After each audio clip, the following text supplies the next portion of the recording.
సువర్ణ రాజయోగం. వచ్చే 25 ఏళ్లు వీరికి తిరుగేలేని రాజభోగం, ఐశ్వర్యం. వేద జ్యోతిష్య శాస్త్రంలో కొన్ని గ్రహాల కలయిక అద్భుత యోగాలను ఏర్పరుస్తుంది. ఈ నెల 18వ తేదీన కన్యారాశిలో రవి శుక్ర కేతువులు కలయికతో త్రిగ్రాహి యోగం ఏర్పడుతుంది. ఈ త్రిగ్రాహి యోగాన్ని సువర్ణ రాజ యోగంగా అభివర్ణిస్తున్నారు. అయితే ఈ సువర్ణ రాజయోగం 25 సంవత్సరాలు కొన్ని రాసుల వారికి అదృష్టాన్ని ఇస్తుంది. వారు ఊహించని రాజభోగాలకు కారణమవుతుంది. మరి ఆ రాసులు ఏమిటో తెలుసుకుందాం. మేషరాశి. సువర్ణ రాజయోగం కారణంగా మేషరాశి జాతకులకు అదృష్టం కలిసి వస్తుంది. ఎప్పటినుంచో రావలసిన డబ్బు వారి చేతికి అందుతుంది. ఈ సమయంలో పూర్వీకుల నుంచి ఊహించని ధన లాభం కలుగుతుంది. ఇల్లు, కార్లు, భూములు కొనుగోలు చేసే అవకాశాలు ఉన్నాయి. ఆర్థిక ఇబ్బందులు అన్నీ తొలగిపోయి సంతోషంగా జీవిస్తారు. వృషభ రాశి. సువర్ణ రాజయోగం కారణంగా వృషభ రాశి వారికి కూడా లబ్ధి చేకూరుతుంది. వృషభ రాశి జాతకులు ఈ సమయంలో అప్పుల బాధల నుండి బయటపడతారు. మీరు ఇప్పుడు పట్టిందల్లా బంగారం అవుతుంది.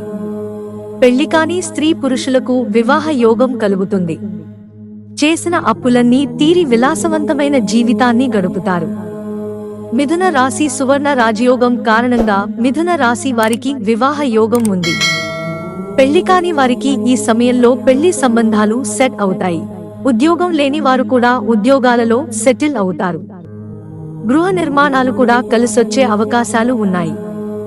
సింహరాశి. సింహరాశి వారికి సువర్ణ రాజయోగం రాజభోగాలను ఇస్తుంది. సింహరాశి వారు అంచెలంచెలుగా మీరు కోరుకున్న స్థానాలకు ఎదిగే అవకాశం ఉంటుంది. ఏ పని చేసినా అందులో సింహరాశి వారి విజయం సాధిస్తారు. ఇప్పుడు చేసే వివాహ ప్రయత్నాలు ఫలిస్తాయి. ధనస్సు రాశి. ధనస్సు రాశి జాతకులకు ఈ సమయం కలిసొస్తుంది. గత కొంతకాలంగా ధనుస్సు రాశి జాతకులు అనుభవించే కష్టాలన్నీ తొలగిపోతాయి. ఆర్థికంగా పురోగతి సాధ్యమవుతుంది. శత్రువులపై మీరు పై చేయి సాధిస్తారు. జీవితంలో ఎలాంటి ఇబ్బందులు ఎదురైనా వాటిని అవలీలగా ధనుస్సు రాశి వారు అధిగమిస్తారు. కుంభరాశి. సువర్ణ రాజయోగం కారణంగా కుంభరాశి వారికి అదృష్టం కలిసి వస్తుంది. కుంభరాశి వారి శ్రమకు తగిన ఫలితాలు లభిస్తుంది. ఆర్థికంగా ఈ సమయంలో బలోపేతమవుతారు. ఉద్యోగ, వివాహ ప్రయత్నాలు చేస్తున్న వారికి ఆ ప్రయత్నాలు సత్ఫలితాలను ఇస్తాయి.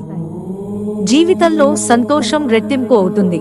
మిత్రులారా, ఛానల్ సబ్స్క్రైబ్ చేసుకోవడం మర్చిపోకండి. ధన్యవాదాలు.